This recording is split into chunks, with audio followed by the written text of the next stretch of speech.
There we go. So, welcome along, Stacie Glass, to the episode 2 of Breaking the Stigma podcast.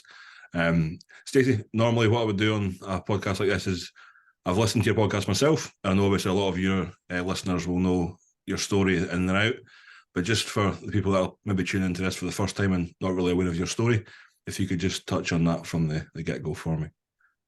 Yeah, well, thank you for having me. I'm always honoured when people invite me to come and share my story.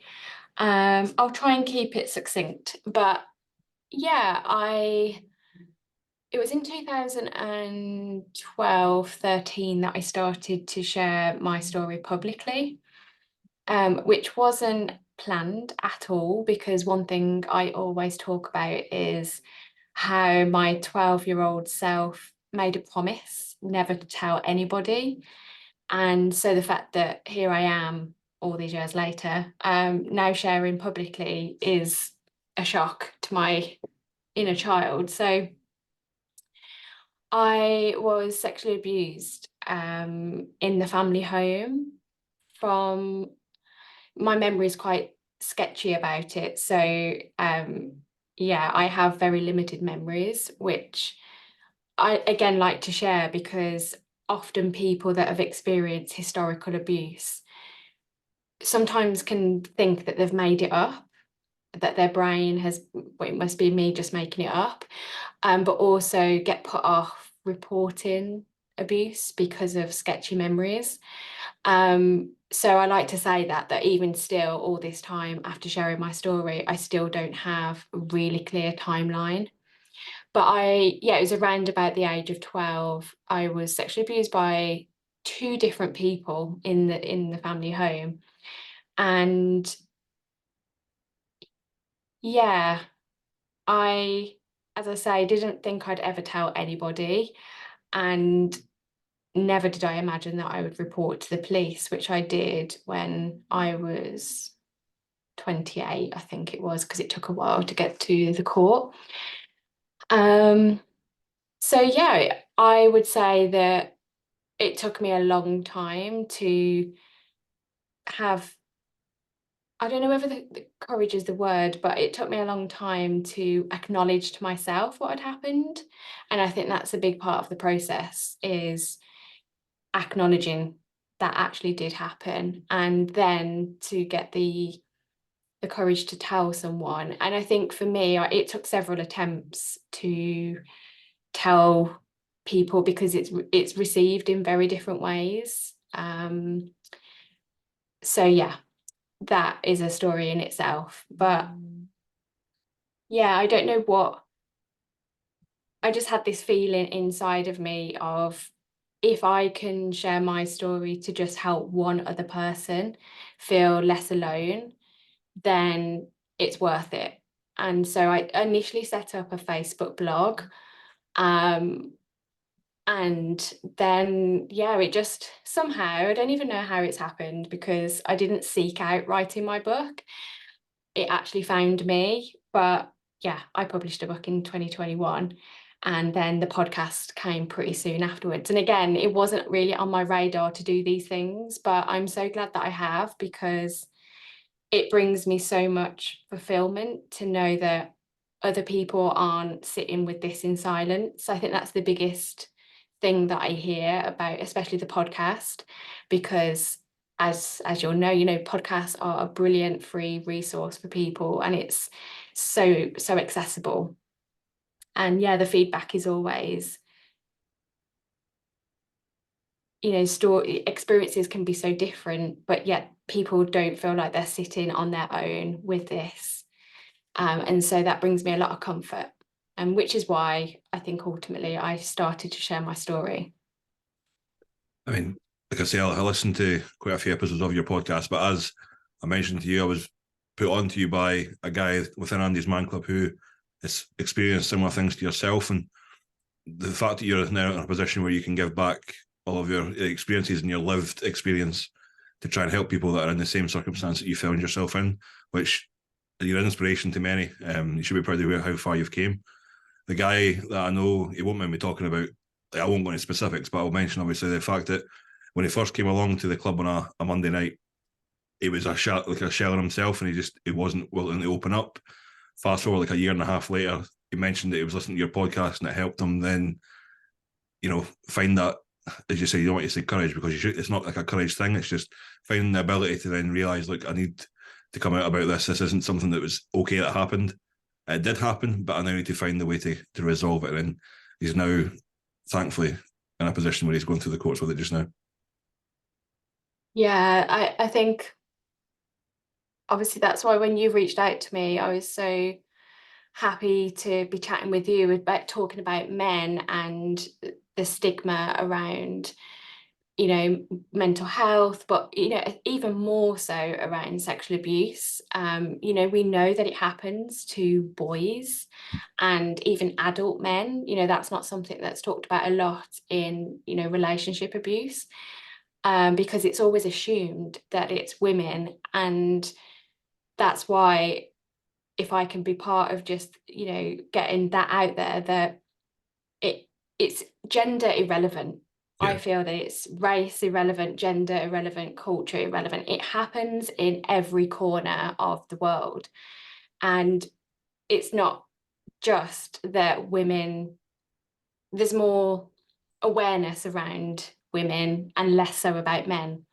And so, yeah, I've really been hoping for my podcast. So it's been going for 2 years now, and I still don't have a male experience on there. And I've been seeking, but I'm sure you're probably aware that men clam up about these things, and I understand why. But I would absolutely love for a male to come and share their story. And I always give the invitation of remaining anonymous if that's something that's important.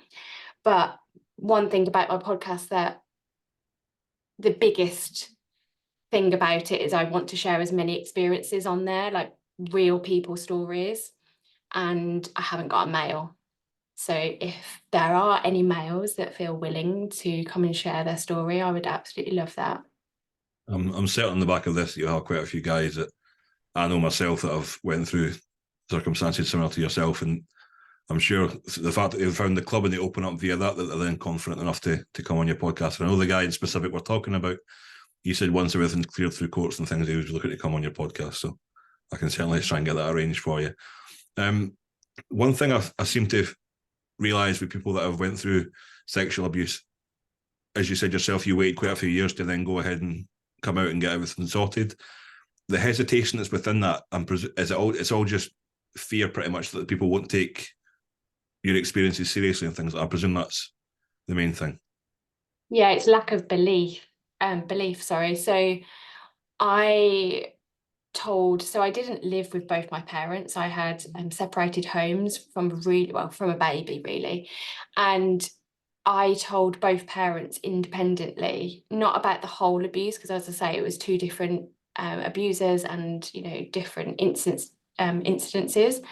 But I did tell both parents, and neither of them took me seriously. And so that is in your head of, well, if you're not taken seriously by parents and adults that are meant to protect you, then why would anyone else believe you? And so I think for many years I just buried it, thinking that it wasn't what it actually was. And it was many years later, I was actually doing my degree. So I've got a midwifery degree. So obviously we're talking about women's health, and it was actually one of my best friends that was doing her dissertation on women experiencing pregnancy and childbirth after sexual abuse. That was when I disclosed it to her. And yeah, it's just the belief. You need to feel able, or the trust and the safety, that if you're going to tell someone, that it's just an inherent belief. Yeah. Obviously, I've never experienced it myself, but I know that it's a deeply harrowing thing to go through, and feeling you've got no support on the back of it just adds to the whole mental health aspect of it, where you feel all alone. There's nothing you can turn to. There's no one that would listen to you. So I can only imagine how harrowing that is, and the fact that anyone has to go through that it's not even worth. It's hard to think about. One thing again with people that are victims of that, how did you cope after it, knowing that obviously what had happened was completely wrong and they took advantage of you, after that, seeing that same person, how did that impact you? Because I know obviously if you're going years without it, if you're walking down the street, some guys that go through that would just stay in the house. They wouldn't want to leave the house because if they see that person, it triggers memories. And how did you get around that? Yeah, I suppose it depends on circumstances, but for me, it happened in the family home, and I did have to live with one of the people or perpetrators after I disclosed. So the home space didn't feel safe, and it didn't, home should be your sanctuary, should be your safety. So I think for me, it wasn't going out that was the issue. If anything, I would escape the home as much as I could. But I guess that for people that have experienced it outside of the home, it could be triggering the opposite way. Yeah, I think that's how I coped with it. I coped by getting away from home as much as possible. And, it was a couple of years later that then I didn't have to live with that person. Um, but yeah, So I'm not sure if that answers your question. when you disclosed then, and obviously everything came out, were your parents supportive at that point, or were they still hesitant to? I had, by the time I went to the police, I wasn't in contact with my dad and I haven't been for many years. So that's that. But yeah, I have a very complicated relationship with my mum, is probably the best way to describe it. Because you can imagine, the guilt that she has around that.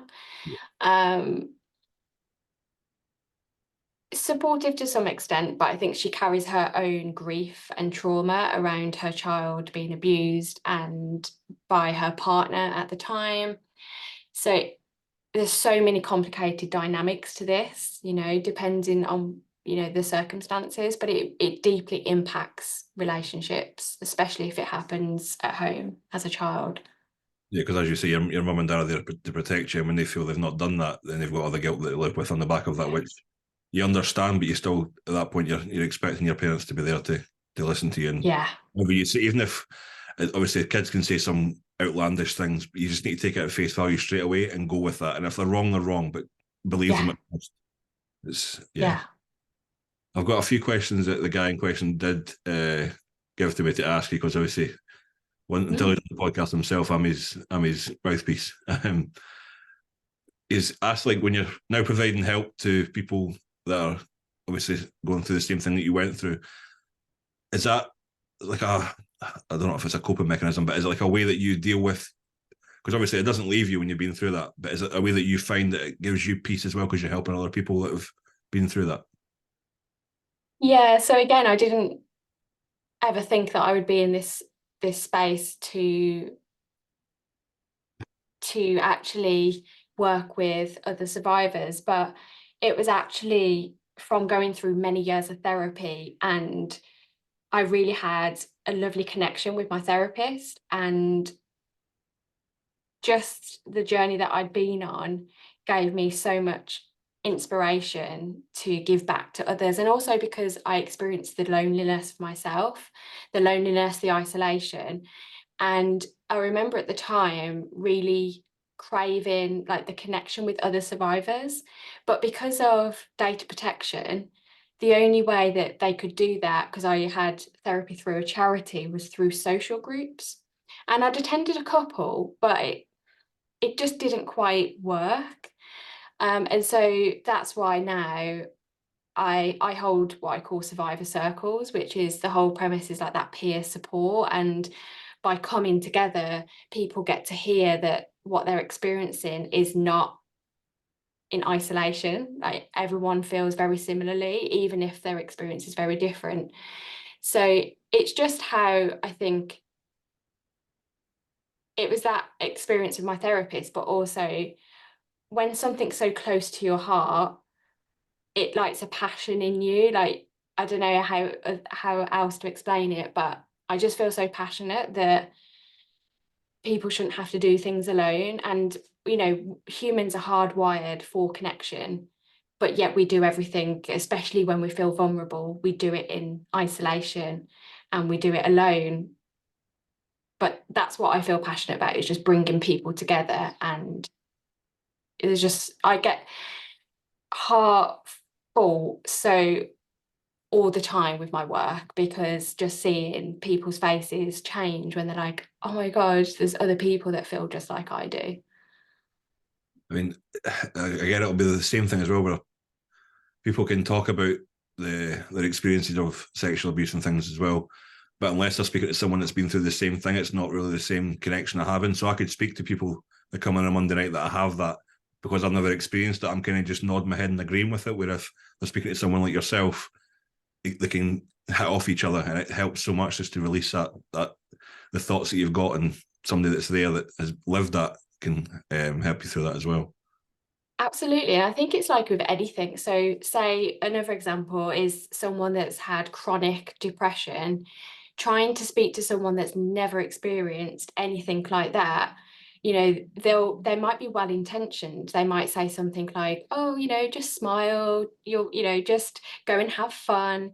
And they're just completely missing the point, which is we all just want to feel validated in how we feel. So it's like with anything. So having that lived experience, and how I describe it is that you can talk to someone that's had a similar experience and you don't need to explain anything about what happened to you, but there's just that knowing between you. You just get it. Yeah.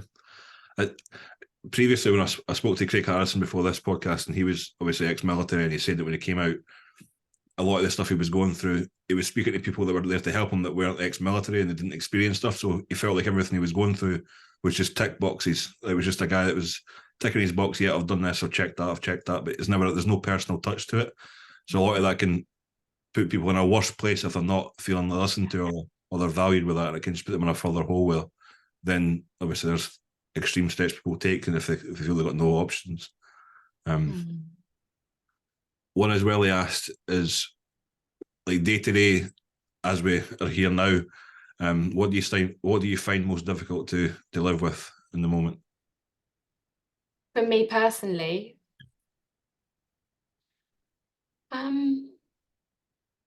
I suppose since having a baby, I had a baby 9 months ago.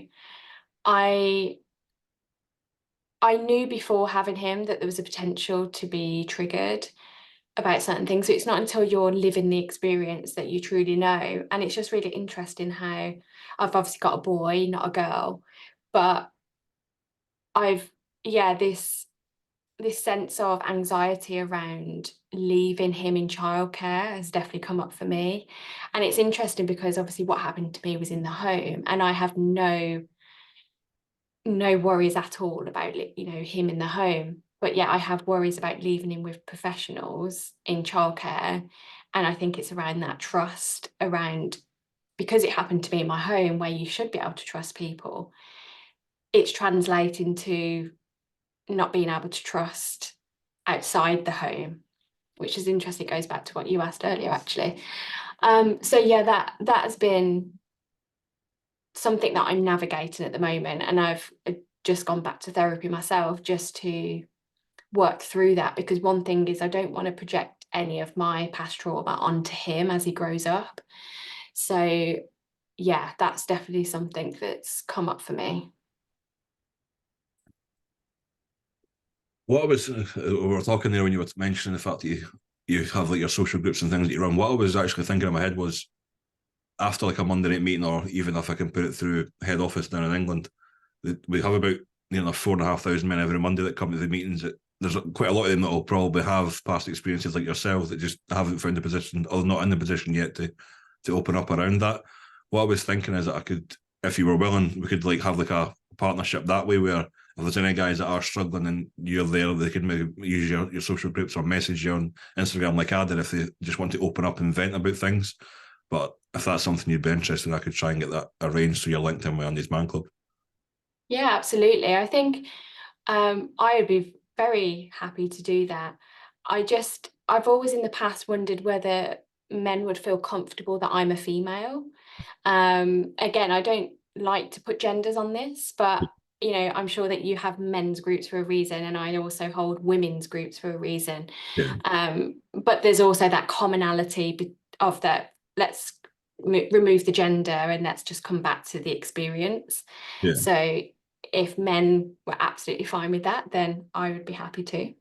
Perfect. Like I say, I'll get in touch with the guy that linked me with you in the first place after this, because he's been messaging me all day saying, "You never shit, you never shit." I'm like, "Oh, no, I'm okay, I'm all good, I'm all good." Which is probably making you nervous because he's Aye, saying it. more he's saying, "Should I be nervous? Should I be panicking?" Yeah, You he's can been tell on him me. that I don't bite. Well, he's been on all week. He's like, what questions have you got? What have you got lined up for us? I was like, I've got a list of questions, and he was like, okay, okay. Have you listened to this podcast? I'm like, I've listened to quite a few. He's like, have you listened to this one in specific? And I'm like, I don't know. Yeah, he's been quite keen that the fact that I messaged you in the first place and you were coming on. It came to the Monday night meeting and he was super excited to say that you were going to be on, so he's quite happy with that. Did you ever, I suppose not the word, but have you ever had any like negative comments or backlash from anyone that's like, you know, you get those online trolls and things that will just use your vulnerability just to try and get at you and under your skin? Have you ever had anything like that? Yeah, fortunately not recently. I'd probably one sticks out in my head that was a few years ago now. I think I must I must have made a comment, something along the lines of, we can't change what happened to us, but we can change what, you know, what we do moving forward. And you know, I know that for some people where they're in the thick of it, they're just starting out in the healing journey, obviously a lot of anger comes up, which is an absolute valid emotion. But when you're in that space versus in a space where you're further along and you've processed a lot of these emotions, I can't remember the comment, but it was along the lines of, how can you say that? It wasn't okay that it happened. Um, and you know, I'm always pretty clear that it's never okay that it's happened. But I think that by saying that we can't change the past and, you know, it's all about what we do going forward, it was just triggering for that person. And so, yeah, I just always keep that in mind, that I will be triggering some people, but I'm also that glimmer of hope for other people. Yeah, So, you know, it's just having the awareness of both. And, you know, if someone comes at me with a negative comment, I will just meet that with compassion, because I understand where they are and I'm not here to argue against how they're feeling. I just try my best to meet it where they're at. yeah. It's one of those things where you can never please everyone. There's always going to be somebody that's there to, even if it's warranted or if it's not warranted, they're going to just put their 2 pence in anyway. That's going to be a Yeah. negative. I know we're backtracking a bit on this question, but initially when everything happened with your experience, did you immediately realize this is wrong, or was it a process of, it was a few days until it clicked in that that shouldn't have happened? That was, they were taking advantage of me. I would say the body, like when I say the body, I mean my body, but the body was the instant that's wrong. But because I was 12, I don't think cognitively I was in a space to recognize. And also, it wasn't until I was in my adult years and going through therapy that I recognized grooming behavior for one of the perpetrators. But at the time, I was convinced that I was in a relationship with one of the perpetrators. So at that time, that's why I felt guilty for what happened, and I took on that shame and guilt. So it was only in my adult years that I was able to understand the elements of behavior. So, but I would definitely say that my body knew it was wrong because it felt wrong. Yeah, I suppose it's one of those things where yourself, you're in a position now where you've got your midwifery, you've got your kid, your life from the outside would seem like you've came full circle from where you were and where you are now. A lot of guys or people I've seen that have experienced the same thing as yourself, it hits everyone so much like in different ways. Whereas some people will just blame themselves for what happened and it was all my fault that happened. But I suppose a lot of that would come down to the person that committed the act that said it's your fault that's happened and things like that. Is that, Yeah. yeah. Yeah, and I have come from that place of blaming myself. I think that's the nature of abuse, is there's an imbalance of power, and that power is used wrongly. And so the person that's abused it takes that on, they take that trauma on of, that was my fault, I shouldn't have done this, if I hadn't done this it wouldn't have happened, and you go through all these different what ifs in your head. So I know it's really hard for people to see me now and think, oh, you're fine, but I came from that place, and it's been a long road to get here. If you think it happened at 12, then I started what I call active healing, from 2011. How old would I have been? 27, 26, 27. And then from 27, so it's been 11 years now. That's what I call active healing, because I was seeking support and help. So it's not been a quick, oh, it's just been a month and we're all fine, I've got a magic wand. Like it's not a linear process. Yeah. So I think that's what I find speaking to other survivors and working with others, is it's that self punishment. Yeah. Of, oh, I should do this, or yeah, it's the self punishment, and you got to be kind to yourself during this process. Yeah.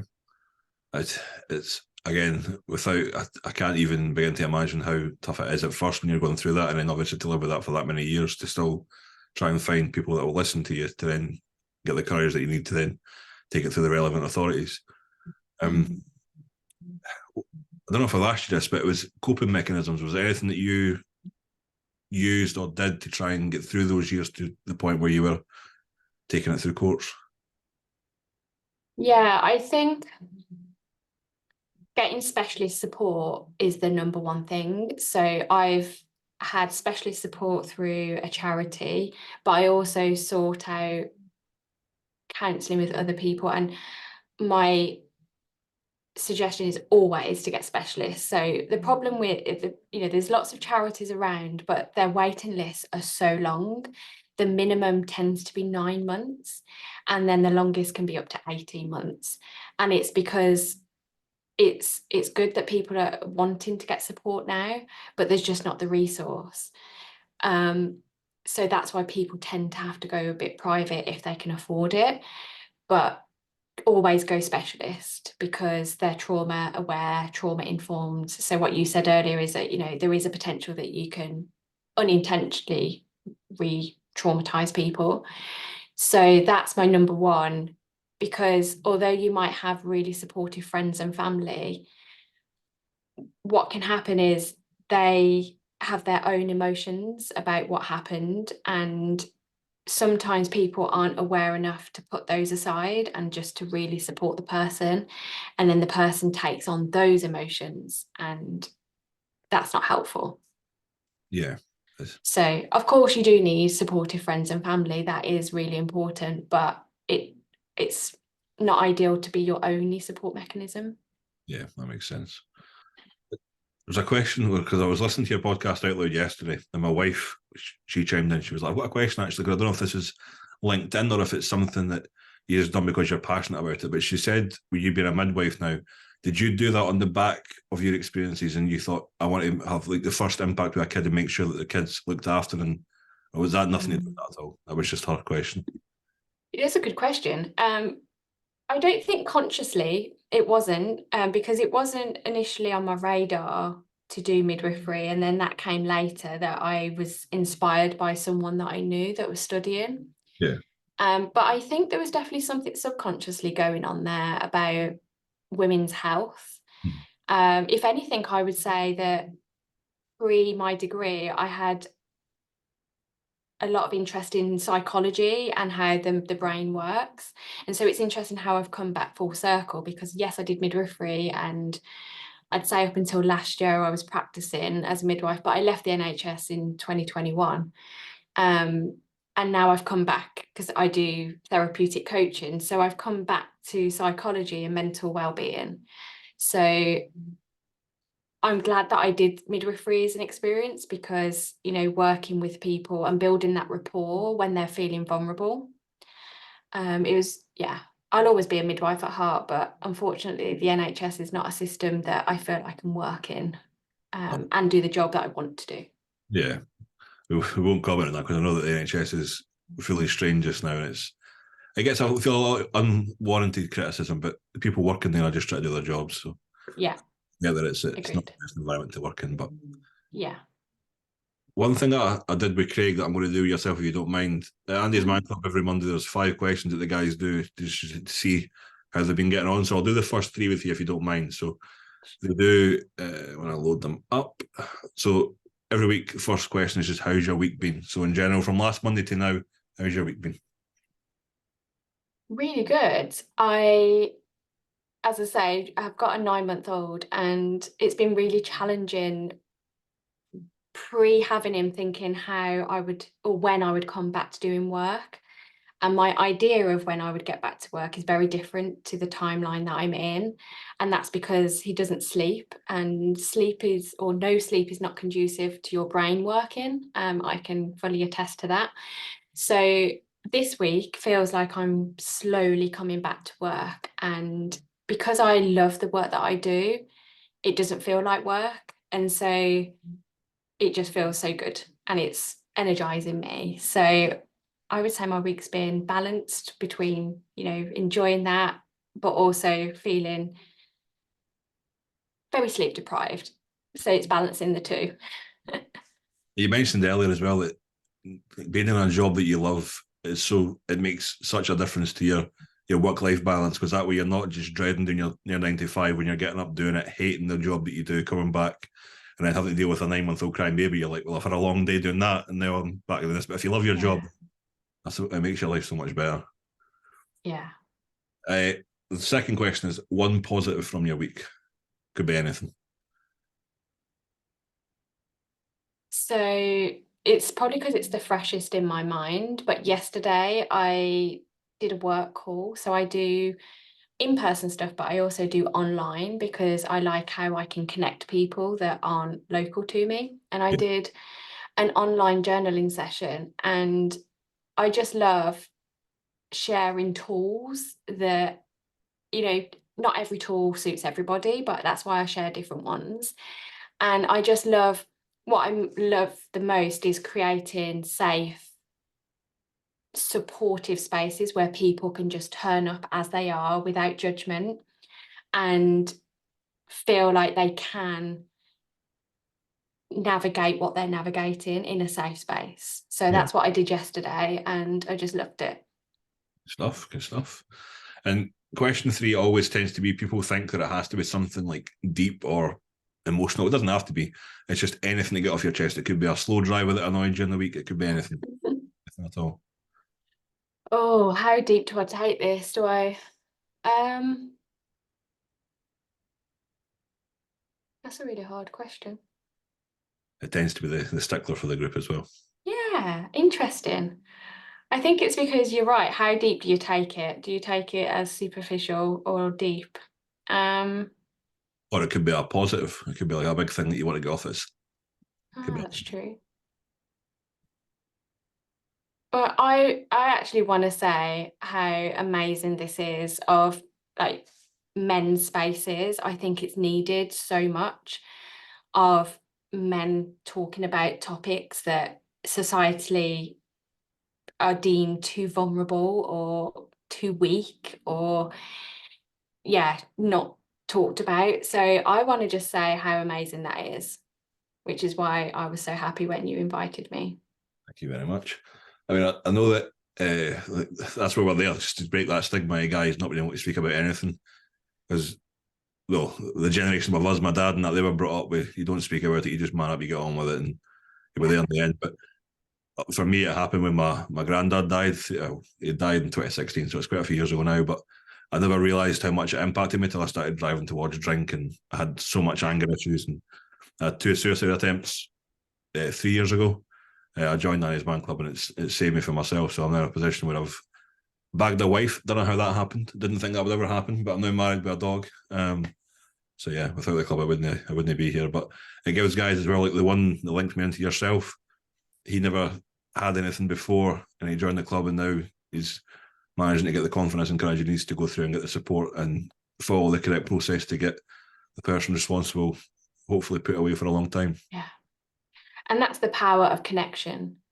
You know, we forget that humans are designed to connect with each other, and it just shows you the power of that when you connect with, you know, similar like-minded people or particular causes that are really important, it just shows you the power of it.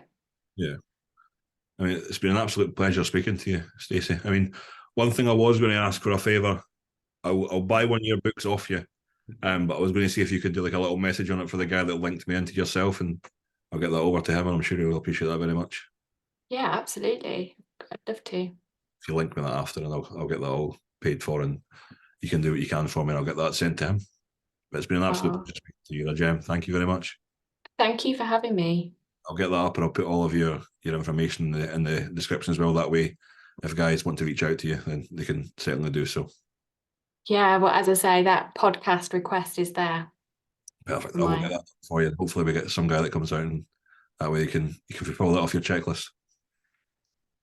Yeah. If you send me in an email where to send the book, I will send a book to you for that person. Right. Thank you very much. I'll get that done after the podcast, after I've came off this. Okay. Sure. My pleasure. Thank you very much. Thank you for having me. Here, Stacie. All the best. Bye.